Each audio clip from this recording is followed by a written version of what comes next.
नमस्कार। एक बड़ी खबर केंद्र सरकार के सोर्सेज से आ रही है और वो ये बड़ी खबर आ रही है कि निर्भया कांड के जो आरोपी थे चारों, उनको फांसी 16 दिसंबर को दी जा सकती है। 16 दिसंबर यानी वो डेट जिस दिन निर्भया के साथ गैंगरेप किया था इन लोगों ने दिल्ली के मुनिरका में, और उसके बाद उसकी जान बचाने की कोशिश की गई, सिंगापुर ले जाया गया लेकिन उसकी मौत हो गई। दरअसल ये खबर 16 दिसंबर की क्यों आ रही है ये हम आपको वजह बता दें, क्योंकि जितनी तेज़ी से अब तक ये मामला सारा उलझा हुआ था, 7 साल पूरे होने जा रहे हैं इसी 16 दिसंबर को।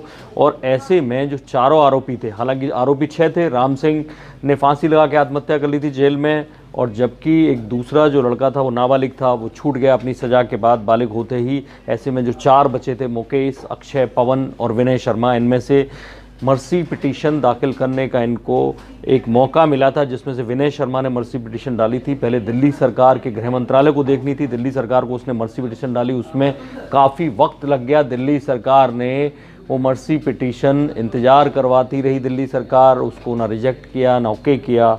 और ऐसे में अब जब हैदराबाद का जो रेप केस है वो चर्चा का विषय बना है, वेटनरी डॉक्टर के साथ जिस तरह का सलूक किया गया, मार दिया गया, रेप के बाद जिंदा जला दिया गया, उससे देश में जो आक्रोश की लहर उठी है उसको देखते हुए दिल्ली सरकार ने सबसे पहला ये काम किया। गृह मंत्री सत्येंद्र जैन ने उस याचिका को खारिज करते हुए दिल्ली के लेफ्टिनेंट गवर्नर अनिल बैजल को भेज दिया। अनिल बैजल ने भी 2 दिन के अंदर, अपने पास रखा नहीं, 2 दिन के अंदर उसको आगे बढ़ा दिया गृह मंत्री और अपनी सिफारिश कर दी इसको रिजेक्ट किया जाए। अब गृह मंत्रालय में पहुंच गई है, अमित शाह के मंत्रालय में, केंद्रीय गृह मंत्रालय में वो पिटीशन पहुंच गई है, और उम्मीद ये की जा रही है कि गृह मंत्रालय भी उसको रोकेगा नहीं, बहुत जल्दी राष्ट्रपति रामनाथ कोविंद जी के पास भेजेगा और वहां से राष्ट्रपति को तय करना है कि इसके लिए जो डेथ वारंट निकलता है कोर्ट में, वो अगर खारिज करेंगे तो वो कोर्ट एक डेथ वारंट, जिसे ब्लैक वारंट कहा जाता है, वो इशू करेगी।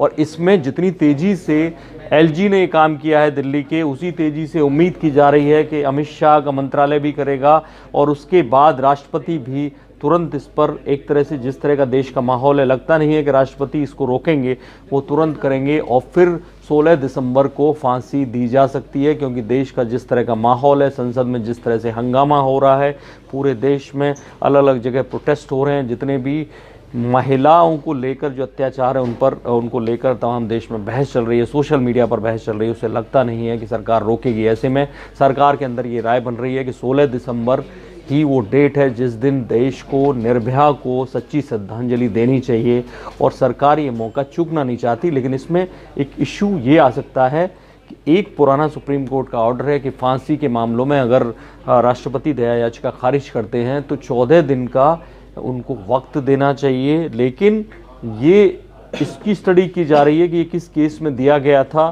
क्या वो निर्भया जैसा घिनौना अपराध था, वो ये देखना ज़रूरी है। लेकिन अगर सरकार ठान लेती है और कानूनविदों की राय ले लेती है तो ये मान के चलिए कि सच्ची श्रद्धांजलि निर्भया को दी जाएगी। 16 दिसंबर को ही इन चारों को फांसी पर लटकाया जाएगा। इस बारे में और कोई खबर आती है तो आपको अपडेट जरूर करेंगे। देखते रहिए इंडिया न्यूज़, सब्सक्राइब करें इन खबर। थैंक यू, नमस्कार।